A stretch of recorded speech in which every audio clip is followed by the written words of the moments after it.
অনেকে অনেক সময় অনেক মানুষ এসে বলেন আমার হার্টটা দুর্বল, ডাক্তার সাহেব পরীক্ষা করে দেন।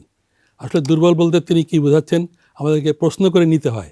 যেমন উনি দুর্বল বলতে এরকম যে হাঁটতে চলতে পারছেন না, সিঁড়ি দিয়ে উঠতে পারছেন না, খুব ঘেমে যাচ্ছেন, কিংবা দৌড়াতে পারছেন না, সেক্ষেত্রে আমরা মনে করি যে হার্ট রিয়েলি দুর্বল।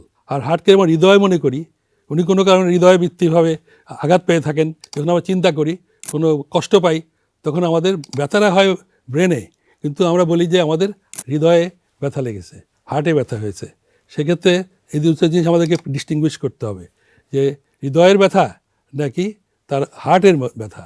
এবং এই যে হৃদয় দুর্বল, আমরা একটু আগে বললাম যে যেসব কাজ করলে দুর্বল হয়ে পড়েন, এমনকি যুদ্ধক্ষেত্রে দেখা গেছে সোলজাররা ভয়ে কিন্তু অনেক সময় বলেন যে আমার হার্টের অসুখ হয়েছে, আমি যুদ্ধ করতে পারবো না, হাঁটতে পারবো না, ঘেমে যান, দুর্বল হয়ে যান। এটা একটা মানসিক রোগ, আমরা বলি সোলজার সিনড্রোম, অর্থাৎ উইক সোলজার সিনড্রোম, সৈন্য দুর্বল হয়ে যাচ্ছেন, সেটাও একটা হার্ট দুর্বল বলা যেতে পারে।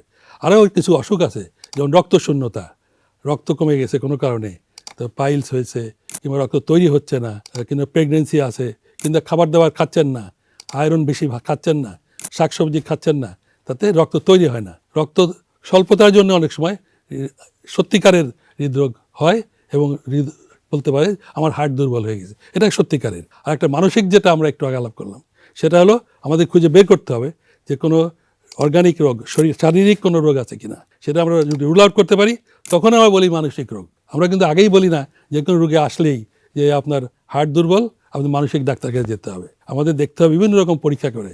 যেমন ধরুন, আমরা রোগীকে পরীক্ষা করি, ব্লাড প্রেশার দেখি, পালস দেখি, ইসিজি করি, ইকোকার্ডিওগ্রাফি করি, প্রয়োজন হলে ইটিটি করি, এবং আরও বেশি যদি প্রয়োজন হয় এনজিওগ্রাম করি। তখন বলি যে হ্যাঁ, আপনার হার্টে কোনো অসুখ নেই, আপনার হার্ট দুর্বল না, এ কথাটা তখন বলা যায়।